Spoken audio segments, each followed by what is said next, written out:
Guys, good morning. Salamat sa Diyos. Andito na kami ngayon sa Magsaysay. Ayan oh, nakikita. Ay, ayun, nakikita. Magsaysay yan, Binapor. Yan. Consuelo na lang. Masaya na kami kasi malapit na kaming sa pantalan ng Nasipit. Oh. Huwag na kayong mag-worry dyan, mga kamamshi, mga followers or non-followers. Andito na uli ang mamshi ninyo. Salamat naman. Ito ang experience natin ba for biyahe. Yan ang kapatid ko. Gutom na gutom na.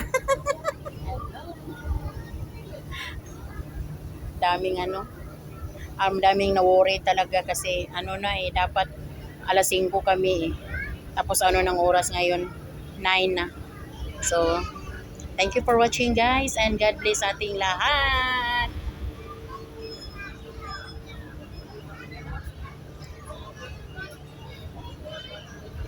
Ready na sila para makalabas. Pantalan na, lapit ng pantalan. Okay.